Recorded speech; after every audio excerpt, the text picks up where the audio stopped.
चलिए फिर से एक नेक्स्ट वीडियो लेक्चर है आपके सामने। पोएम का नाम है द बॉल पोएम। ये क्लास 10th सीबीएसई बोर्ड में पोइट्री सेक्शन में आपके यहाँ है, जो कि यूपी बोर्ड और सीबीएसई बोर्ड दोनों में है। इस पोएम को जिसने लिखा है उनका नाम है जॉन बेरीमैन। तो शुरू करते हैं इस पोएम की समरी। इस वीडियो लेक्चर्स में मैं बताऊंगी, मिडल में कुछ क्वेश्चंस हैं। पोएम में आने वाले डिफरेंट वर्ड्स की भी हिंदी बीच बीच में बताऊंगी। तो पोएम को ध्यान से सुनिएगा। शुरू करते हैं पोएम का पहला पैराग्राफ है what is the boy now who has lost his ball. What is he to do? I saw it go, merrily bouncing down the street and then merrily over. There it is in the water. तो चलिए शुरू करते हैं। यहाँ पर जैसे कठिन शब्द आ रहा है लॉस्ट माने खो देना, वॉट माने होता है क्या, मैरली मतलब खुशी खुशी, बाउंसिंग मतलब जैसे कोई बॉल टप्पा खा खा के गिर रही हो, स्ट्रीट माने होता है सड़क, फिर मैरली माने खुशी होता है, वाटर माने होता है पानी। तो यहाँ पर देखिए एक्सप्लेन किया गया है what is the boy now. अब लड़का क्या करेगा। Who has lost his ball, उसकी बॉल खो गई है। What is he to do, क्या क्या, अब वो क्या करेगा। यहाँ 2 बार वॉट है, यानी उसकी जो बॉल खो गई उससे वो बहुत परेशान है कि अब वो क्या करे।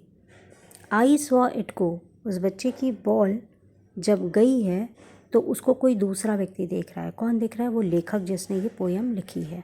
I saw it go, it मने यहाँ बॉल के लिए है, मैंने देखा है बॉल को जाते हुए।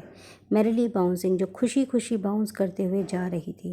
पहले वो हाथ से छूटी, वो सड़कों पर गई, down the street and then merrily over, फिर वो उसने बॉल ने जंप लगाई and there it is in the water, it मने फिर बॉल है, और ऐसी जंप लगाई कि बॉल सीधे जाकर पानी में गिर पड़ेगी।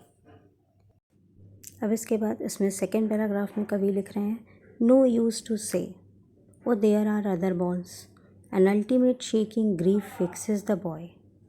As he stands rigid, trembling, staring down, all his young days into a harbor where his ball went. No use to say, कहने से कोई फ़ायदा नहीं है। There are other balls, और भी गेंदे हैं। ये लाइन किसने कही, ये लाइन उस लेखक ने कही, उस पोएट ने कही, उस आदमी ने कही जो देख रहा था बॉल को नदी में जाते हुए। तो नो यूज़ टू से, उसने मन में सोचा कि उस बच्चे को समझाने से कोई फ़ायदा नहीं है, क्योंकि उसके पास तो और भी गेंदे हैं खेलने के लिए। लेकिन हुआ क्या, an ultimate shaking grief fixes the boy. Fixes माने वहीं लड़का खड़ा हो गया। शेकिंग ग्रीफ मतलब हिला देने वाला, ग्रीफ माने उदासी छा गई। लेकिन उसने अचानक से देखा कि वो जो लड़का था कि वो वहीं पर एकदम खड़ा हो गया, और उसने देखा, उसने महसूस किया कि उस लड़के को बड़ा दुख हुआ। उसने महसूस किया उस लड़के ने कि मेरी बॉल खो गई है। ही स्टैंड्स रिगिड, लड़का वहाँ पे बिना हिले खड़ा रहा। ट्रम्बलिंग, वो काँप रहा था। स्टेयरिंग डाउन, स्टेयरिंग माने होता है घूरना, वो नीचे की तरफ घूर रहा था। कहाँ नीचे की तरफ, जहाँ उसकी बॉल गिरी हुई थी। All his young days into the harbour, उसके सारे जवानी के दिन उस हार्बर में जाकर के गिर गए, यानी बॉल जो है वो एक नदी में गिर गई। एंड हिज बॉल वेंट, और उसकी बॉल चली गई। यहाँ पर एक बात और है कि यहाँ वो बच्चा रियलाइज़ कर रहा है कि मैंने अपने बचपन के दिन ख़राब कर दिए और अब मैं बड़ा हो गया हूँ, और मेरे बचपन के दिन वो बॉल की तरह हैं जो कि लॉस्ट हो गए। यानी यहाँ पर ओवरऑल एक सांकेतिक भाषा है। बॉल एक खेल नहीं है, बॉल है हमारी ज़िंदगी की जो वक्त है वो गुज़रता चला जाता है, और जब वो छूट जाता है, बर्बाद हो जाता है, तब हम उसे महसूस करते हैं। यहाँ पर शुरुआत में एक लाइन और आई है, नो यूज़ टू से और देयर आर अदर बॉल्स। जब कोई बड़ा व्यक्ति देखता है किसी बच्चे को बर्बाद देते हुए, अपने समय को बर्बाद करते हुए, तो वो अक्सर कहता है कि बच्चों को समझाना कोई मतलब नहीं है, क्योंकि उनके पास और भी गेंदे हैं। और भी गेंदे मतलब उन्हें ज़िंदगी में और भी मौके मिलेंगे। यानी एक मौका अगर छूट जाता है तो कोई बात नहीं, दूसरा मौका मिलेगा। लेकिन ज़रूरत क्या है कि वो जो बच्चा अपना मौका गंवा रहा है वो उस बात को समझ जाए, तो फिर ज़िंदगी में वो सफल हो जाएगा। उसके बाद थर्ड पैराग्राफ है, I would not intruded on him. Intruded मतलब उस लेखक ने कहा कि मैं उस बच्चे को समझाऊंगा नहीं। हिम यहाँ कौन है, वो बच्चा जिसकी की बॉल खो गई। आई कौन है, लेखक। इंट्रूड माने होता है कि समझाना, बीच में हस्तक्षेप ना करना।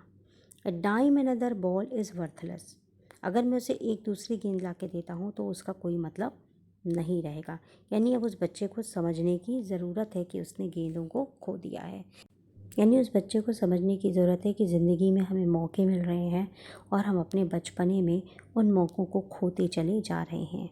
ही सेंसेस फर्स्ट रिस्पॉन्सिबिलिटी, उसको स्वयं महसूस करना पड़ेगा अपनी खुद की पहली जिम्मेदारी।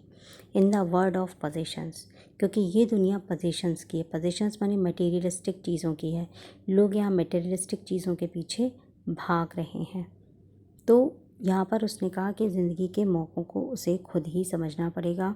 और मतलब यहाँ पर कहने का मतलब है कि जब उसकी गेंद गिर गई तो लेखक ने सोचा मैं उसे और पैसे देके और दूसरी गेंदें भी दिला देता हूँ, फिर वो खेले। लेकिन वो सोचता है कि मैं उसकी कोई हेल्प नहीं करूँगा। उस बच्चे को खुद रियलाइज़ होना चाहिए कि मेरे को वो गेंद मिली थी, यानी मेरे को वो मौका मिला था उससे जीवन में खेलने के लिए, यानी जीवन में उस गेंद के ज़रिए, उस मौके के ज़रिए वो सफल हो सकता था, लेकिन उसने अपनी वो गेंद गुमा दी, यानी उसने अपना वो मौका लॉस्ट कर दिया। तो लेखक ने सोचा इस बात को वो खुद समझे। लास्ट में है people will take balls, balls will be lost always. लोगों को बहुत सारी गेंदें मिलती हैं और वो हमेशा खो जाती हैं, जैसे उस छोटे से बच्चे की खो गई। यानी यहाँ ज़िंदगी में लोगों को आगे बढ़ने के लिए, सफलता प्राप्त करने के लिए भगवान बहुत मौके देता है, लेकिन लोग उनको समझ नहीं पाते और अपने हर मौक़ों को गंवाते चले जाते हैं, जैसे कि वो बच्चे ने गंवाया। And no one buys a ball back, लेकिन एक बात याद रखनी चाहिए, जो भी एक गेंद को खोती है दूसरी तो ला सकते हैं, लेकिन वो जो खोने वाली गेंद है उसको हम दोबारा प्राप्त नहीं कर सकते। यानी लाइफ में हमको जो भी मौके मिले उनका हमें पूरा इस्तेमाल करना चाहिए। मनी इज़ एक्सटर्नल, पैसा एक बाहरी चीज़ है जिससे हम दुनिया की चीज़ों को ख़रीद सकते हैं, लेकिन खोया हुआ वक्त हम कभी भी दोबारा नहीं पा सकते, चाहे हम जितने भी पैसे खर्च कर दें। कोई भी व्यक्ति अपने बचपन को दोबारा नहीं पा सकता, चाहे वो कितने भी पैसे किसी को भी दे दे। इसके बाद पोएट लिख रहे हैं, he is learning well behind it desperate eyes. Learning माने होता है सीखना, बिहाइंड माने पीछे, डेस्परेट मतलब दुखी आँखें। हिज स्टेनोलॉजी ऑफ लॉस मतलब इस बात की जानकारी, यानी स्वयं में महसूस करना कि मेरा नुकसान हुआ है। हाउ टू स्टैंड अप, और ये खुद हम फिर रियलाइज़ करते हैं कि हमको दोबारा ज़िंदगी में कैसे खड़े होना है।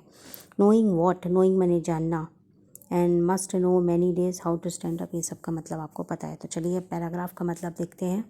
He is learning well behind his desperate eyes, और जब उस बच्चे की गेंद खो गई तो वो अपनी दुखी आँखों से, हताश आँखों से वो ज़िंदगी में सीख रहा है। यानी लेखक ने देखा जब उसकी गेंद खो गई तो वो क्या सीख रहा है कि हमसे एक मौका ज़िंदगी में लॉस्ट हो गया है।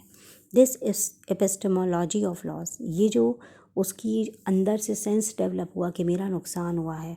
हाउ टू स्टैंड अप, उसी से वो सीखेगा कि हम दोबारा कैसे खड़े हों। Knowing what every man must one day know, और इस बात को ज़िंदगी में हर इंसान कभी ना कभी एक बार खुद ही सीखता है, और वो भी अपने ही जीवन से सीखता है। And most know many days how to stand up, और बहुत सारे लोगों को बहुत सारे दिन लग जाते हैं, काफ़ी दिन लग जाते हैं इस बात को जानने और समझने में कि हमें फिर से पुनः अपने जीवन को किस तरह से शुरुआत करना है। तो यानी जीवन में जो मौके मिलते हैं, हर मौका हमें कुछ सिखाता है।